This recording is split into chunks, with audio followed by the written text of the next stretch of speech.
Olá, pessoal, tudo bem? Me chamo Ivete Luna e sou professora do Instituto de Economia da Unicamp.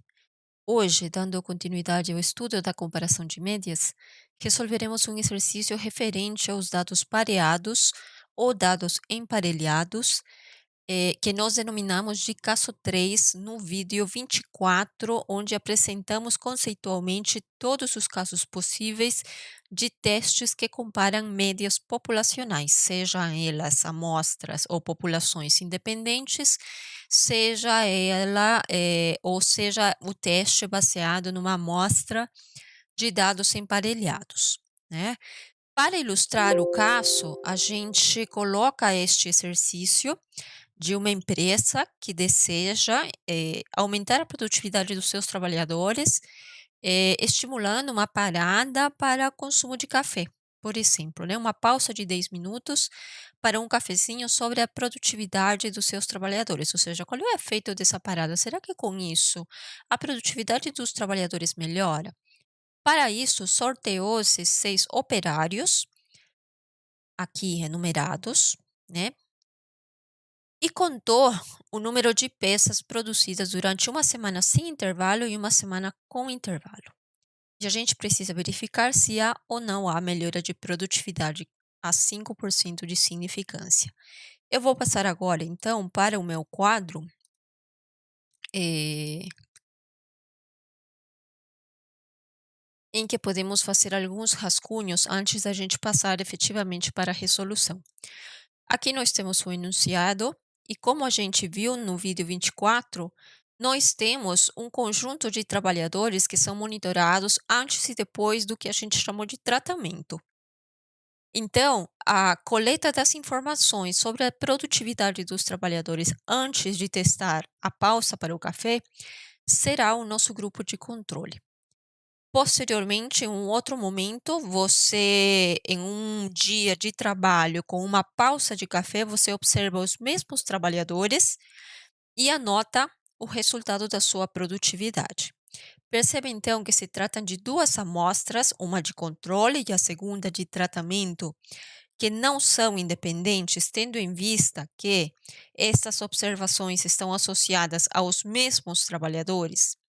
Então, neste caso, a gente diz que está num teste sobre dados pareados, porque nós não temos como observar ou validar qualquer afirmação sobre este processo, considerando que este conjunto de dados de controle e tratamento são observações ou dados independentes. Né? Então, há um caso específico, que é o que chamamos do caso 3 de dados pareados, que nos orienta como realizar o teste sobre qualquer informação a respeito desta situação. Primeiro, então, coletamos as nossas informações. A gente vê que o tamanho da amostra do grupo de controle e tratamento é o mesmo, porque são os mesmos trabalhadores. Já a gente, a 5% de significância, precisa verificar se o cafezinho aumenta ou não a produtividade dos trabalhadores. Para isso, a gente sabe que nós trabalharemos com a diferença, né? Este teste, comparar essas duas amostras, que representam, na verdade, saídas de uma mesma população, né? Será representado pela variável aleatória diferença. Por que aleatória? Porque estes trabalhadores foram também compor a amostra de forma aleatória, foram selecionados aleatoriamente. Observo a diferença, que eu estou representando aqui por este Dzinho, o D minúsculo, entre a produtividade de cada um dos trabalhadores num dia de trabalho com pausa ou intervalo e no dia sem pausa ou sem intervalo. Calculo a diferença de cada um desses trabalhadores e observo: para o primeiro caso a diferença é positiva, de 5, para o segundo trabalhador é de 3 e assim sucessivamente até o caso 6 aqui, né, o sexto trabalhador, em que a diferença dessa produtividade será igual a -2. Sobre esta variável, eu vou elaborar o teste. Por quê?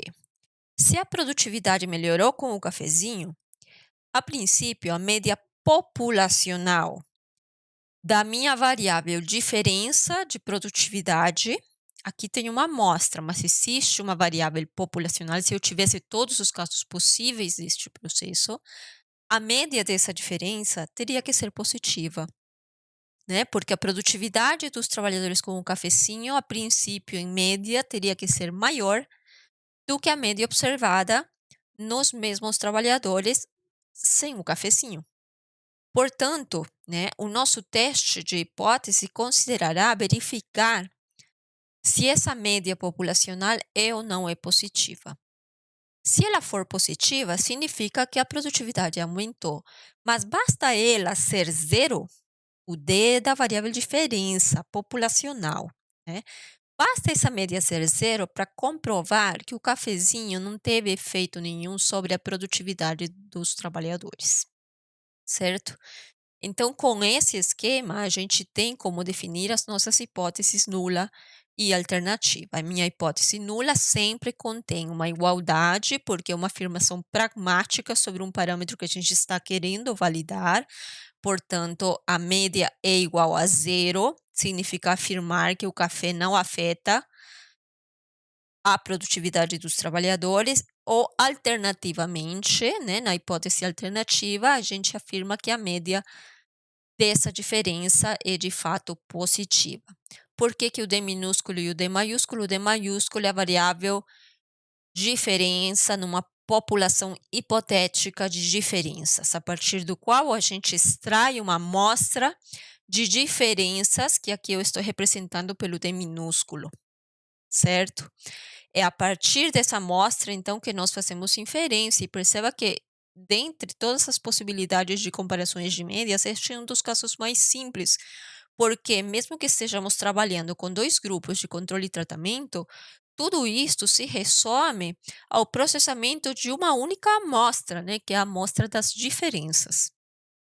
A partir dessa amostra, então, nós temos como calcular a média amostral, que está aqui, e eu estou anotando por D barra ops, de observado na amostra, e uma variância amostral também dessa diferença. Lembra que sempre usamos o estimador não viesado da variância, que vai ser igual à soma, aqui faltou um quadrado, né, da diferença, né, dos desenhos menos a média amostral, tudo elevado ao quadrado, e tudo isso dividido por n-1, certo? Isso aqui é a definição padrão de um estimador não viesado da variância. Com essas informações, né, a gente sabe que utilizaremos como instrumento a variável aleatória média das diferenças, que a princípio tenderia, se o tamanho da amostra fosse suficientemente grande, lembra que isso aqui é um caso ilustrativo, tenderia a uma distribuição normal com uma determinada média populacional. Isso aqui é a média populacional que você desconhece e sobre a qual você está inferindo. É a média populacional das diferenças. E uma determinada variância, que por se tratar de uma média amostral, vai ser igual à variância populacional dividido pelo tamanho da amostra. A questão é que nós não temos essa variância populacional, né? Esse carinha aqui a gente desconhece. Então, nós vamos utilizar a variância amostral porque é o melhor que a gente tem. Lembra sempre de dividir pelo tamanho da amostra, né? Então, no fundo, nós, para a elaboração do teste, não utilizaremos a distribuição normal, mas a distribuição TD-Student, que sai de transformar a variável aleatória média ou diferença, né? A média amostral das diferenças, subtraindo a sua esperança e dividindo pela estimativa amostral, né, do desvio padrão. Perdão. Então, com isso, a gente consegue uma variável aleatória com distribuição TD-Student e n-1 graus de liberdade. É um teste unilateral, então eu vou seguir, validar o teste com o p-valor. O p-valor corresponde a determinar a chance de obtenção dessa amostra que a gente consegue. O T-ops é a evidência na amostra a partir deste instrumento que selecionamos. E o p-valor, né, novamente repetindo, consiste em determinar a probabilidade de obtenção dessa estatística ou estatísticas ainda mais extremas. Sendo uma estatística mais extrema, a gente precisa então calcular a probabilidade, isso aqui vai ser a probabilidade de t ser maior ou igual que o t-ops, né. Então, esse p-valor estará representado pela área que aqui a gente tem pintada em verde. Se a gente utiliza o R, a gente sabe que o R nos dá, utilizando a função P de probabilidade e T de t_student, é a área esquerda da estatística que você dá como input para a função. Então, essa área em verde aqui vai ser dada pela função PT, P de probabilidade, T de t_student, de TOPS com n-1 graus de liberdade. Portanto, o p-valor vai ser igual a 1 menos esta probabilidade, né? Porque é a diferença de áreas, né? É uma distribuição de probabilidade, estando tudo certo, esta probabilidade não será tão baixa. Como é que a gente verifica se é tão baixo ou não? Com o nível de significância. Se o p-valor for inferior ao nível de significância que você especifica, você rejeita a hipótese nula. Por quê? Porque a amostra será tão rara que ou realmente é uma amostra rara ou há alguma coisa errada com a distribuição aqui que você assumiu para o seu instrumento. Qual distribuição é essa? É esta, ó, né? A distribuição que tem de uma normal, no caso, né? Com esta média. Se esta média estiver errada, essa amostra vai ser esquisita, né? É a ideia, a lógica de p-valor. Posso errar? Posso me enganar também com essa tática, né? Temos uma chance de 5% de erro tipo 1 e um beta de erro tipo 2, né? Mas é o procedimento padrão e a gente sabe que a gente sempre tem alguma chance de estarmos errados nas nossas conclusões a partir de um teste.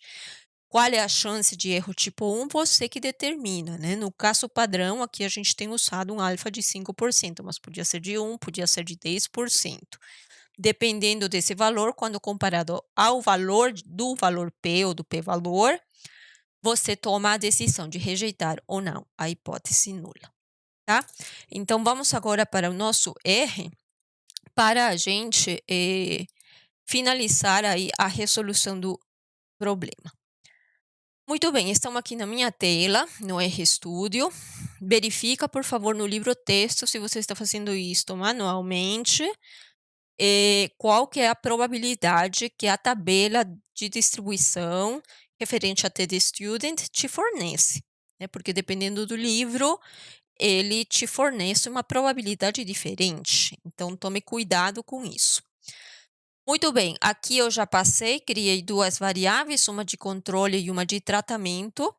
O nível de significância de 5%. Reescrevi aqui as nossas hipóteses nula e alternativa. Veja que a hipótese nula sempre contém uma igualdade. Aqui no caso, se eu rejeito a hipótese nula, implica que eu admito a hipótese alternativa como verdadeira e, portanto, ó, a média dessas diferenças seria positiva. Significa, então, que, em média, a produtividade dos trabalhadores aumentou com a pausa para o café. Especificamos o nosso instrumento, usaremos uma distribuição t_student com n-1 graus de liberdade, porque eu desconheço a variância dessa diferença, a variância populacional, de novo, né? Não misturar valores populacionais com amostrais. Calculo aqui a minha amostra de diferenças. Olha aqui as informações, 5, 3, 0, 4, menos 1, menos 2. Calculo as médias e as variâncias amostrais dessas diferenças. Para a média, utilizo a função min. Para a variância, utilizo a função var, que já me dá o resultado a partir do estimador não viesado da variância, né? A variância, no caso, vai dar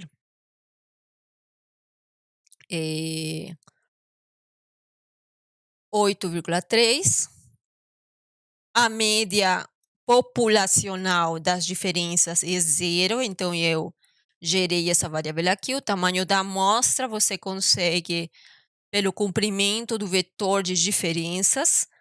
A estatística observada você calcula, né? Aqui você tem a média amostral das diferenças menos a esperança dessa média dividido pelo seu desvio padrão. Lembra que você tem como variância de uma média amostral, dada pela variância populacional dividido pelo tamanho da amostra. Então, aqui, na hora que você calcula o desvio padrão, você tira a raiz dessa variância que você estimou dividido pelo tamanho da amostra. Em geral, a galera costuma esquecer, né, desse n no denominador da variância amostral da média amostral das diferenças.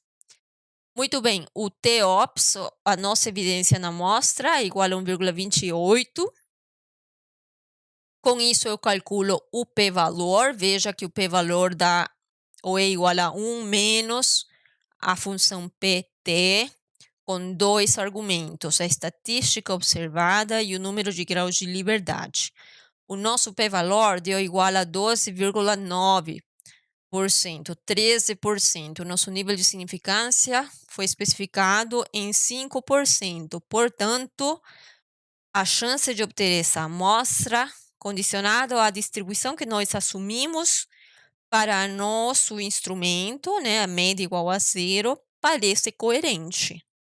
Não é tão estranha assim, né? Parece que está tudo em condições normais, portanto, nada nos indica que devamos rejeitar a hipótese nula. Se não rejeitamos a hipótese nula, nós podemos admitir que a média dessas diferenças é igual a zero, a média populacional. Portanto, a evidência nos leva a acreditar a 5% de significância que o cafezinho não fez efeito para aumentar a produtividade dos nossos trabalhadores, certo? Bom, esse é o mecanismo, gente, para a gente trabalhar com dados pareados. Espero que tenha sido clara. E com isso nós terminamos, né, todos os casos possíveis de comparação de médias, tá bom? É isso então, gente, até a próxima.